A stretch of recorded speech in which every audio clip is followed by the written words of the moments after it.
Stanotte stavo pensando, chissà se qui Pechino Express lo chiamano Pechino Express. Comunque, bando alle ciance.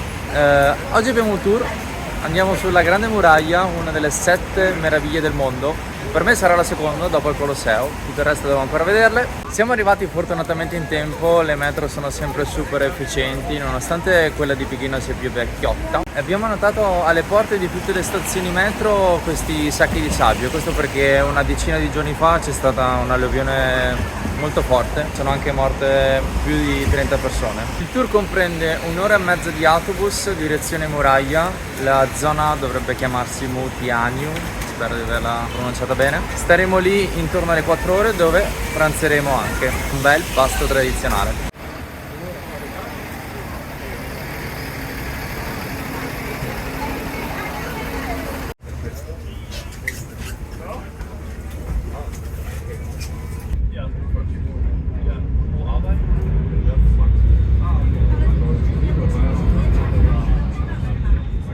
Prima cattive notizie, in pratica oggi per il maltempo immagino e per le inondazioni degli scorsi giorni stanno chiudendo la muraglia. Siamo partiti 10 minuti prima perché la guida dice che in qualche modo se siamo già in partenza dovrebbero lasciarci entrare, ma siamo parecchio di fretta praticamente. A few moments later. Ok, news is coming.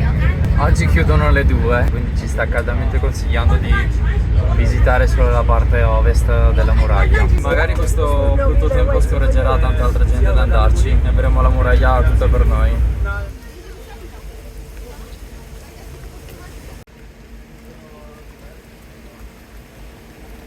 Pensavo che si risolvesse un po' leggermente la situazione, ma qui piove ancora più che a Pechino. Ok, anche Poncio Munito. Comunque mi sa che siamo nella situazione peggiore, ovvero piove e c'è tanta gente comunque. Per non parlare che oggi chiude alle 2, se non ci sono altri aggiornamenti, e che non avremo il nostro pranzo incluso.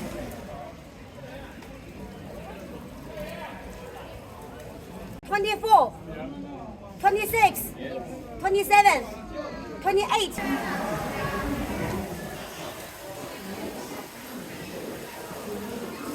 Oggi ci facciamo la doccia anticipata!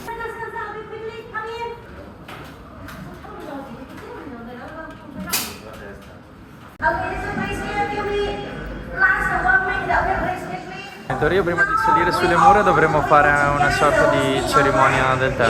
No, beviamo il tè. Niente, il tè, questo tè è velocissimo perché la gente sta comprando Kiwi, chi ancora non ce l'ha, noi ne approfittiamo.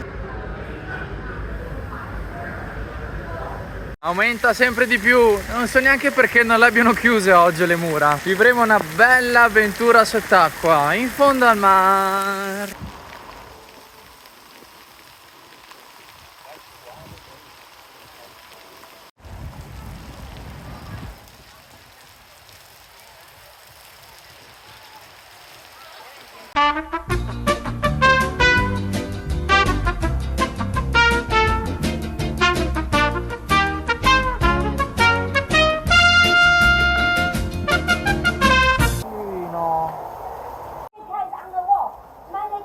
Adesso stiamo prendendo lo shuttle che ci porterà verso l'entrata ovest.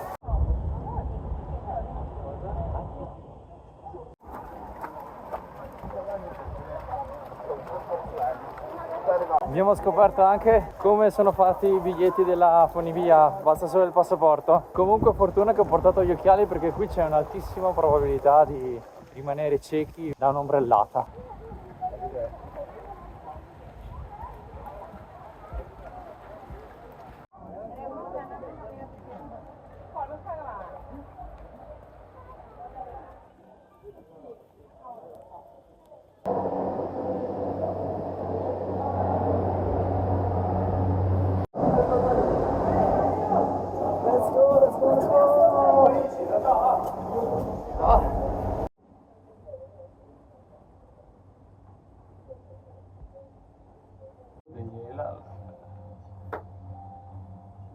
Non si vede niente.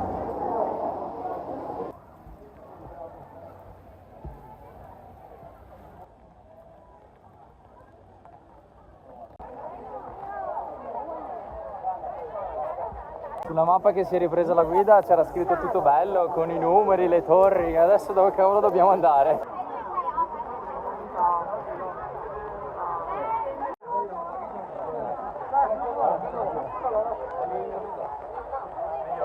Siamo riusciti a salire sulle mura.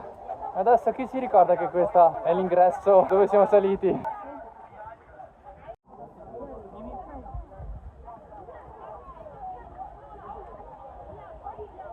Si vede proprio niente.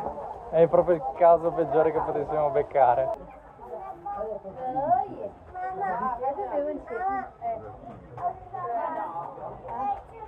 Siamo belli alti e gli scalini sono belli scivolosi. Strategia da applicare è andare lontano dall'ingresso, per avere più possibilità di non vedere nulla, ma non vedi nulla con nessuno.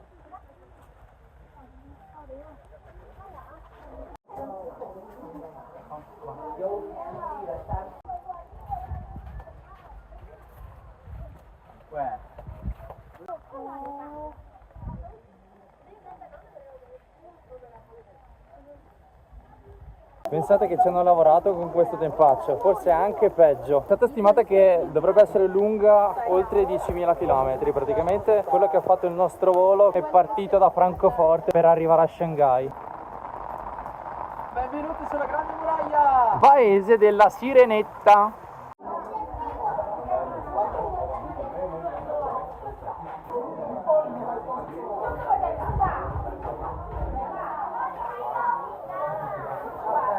Altra discesa! Dove le faranno le foto qui? Stiamo attenti, ci dobbiamo mettere in posa. Non riuscite a trovare, c'è un'indicazione, siamo alla 17. La guida diceva che dalla torre 18 c'era un punto di osservazione migliore andando indietro, quindi quello che abbiamo percorso finora, però così non si può. Sta addirittura aumentando, oddio! Da qui invece però merita tantissimo, guardate l'imponenza di questa muraglia. Da qui si vede meglio. Allora, le ultime due torri per raggiungere c'è quella pendenza. Wow! Peccato che ci sia il diluvio universale, ma sarei super tentato di provarci. Ah, che bella Pechino vista da qui. Ma perché oggi è così? Abbiamo trovato un'antica scala che porta proprio all'estremità della torre.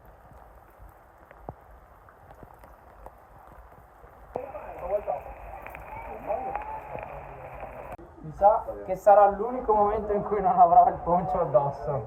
Ma guardate che spettacolo. Qui si vede quasi tutto. Che peccato, per proseguire verso la casa dei gemelli bisogna salire qui sopra. Ma ci è proibito. Spero che la Dea Atene ci perdoni.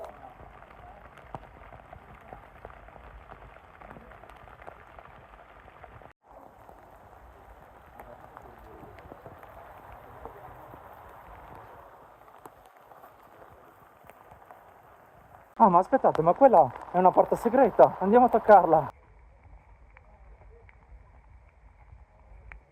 Sta succedendo l'impensabile. Ha quasi smesso di piovere. Ma quella è la scritta che si vede anche dallo spazio. Fun fact, comunque la muraglia cinese non si vede né dalla luna né da oltre l'atmosfera. È comunque troppo piccola. Ragazzi, tuffo?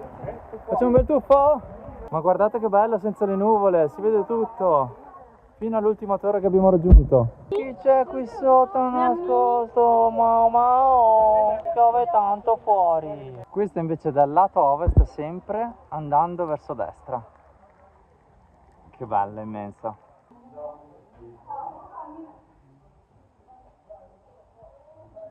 Da qui si vede l'altra funivia che si può prendere dall'ingresso est e poi che ti porta dall'altra parte della muraglia, che si può proseguire poi verso nord da dove stiamo vedendo, e quindi in qualche modo la muraglia è collegata, penso anche il pubblico. Concordo con quanto detto dalla guida, ovvero che la parte migliore, la parte più panoramica è dall'ingresso ovest fino alla torre 18-19. Veramente merita, soprattutto con un tempo migliore di questo, però siamo comunque soddisfatti. Adesso speriamo in una buona notizia, perché il pranzo non era più assicurato, ma vediamo. Se l'abbiamo fatta, sembra esserci anche il pranzo. Come funziona?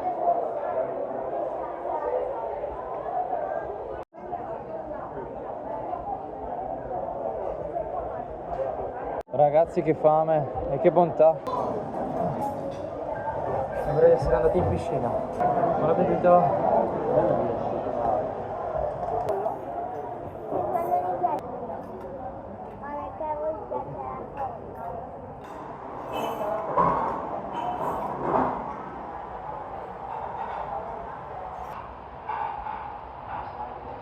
Io direi che per questo pranzo, la prossima cena e la colazione di domani siamo a posto. Abbiamo perso il penultimo autobus, però ci consoliamo con un po' di tè che non abbiamo preso prima. Te lo servono nella bustina di plastica, nella bustina di carta. Abbiamo trovato il vero Goku! Eccola qui, la campana! Puoi fare tutte le foto della comunione che vuoi. Poi loro con un po' di Photoshop fanno questa robina qui.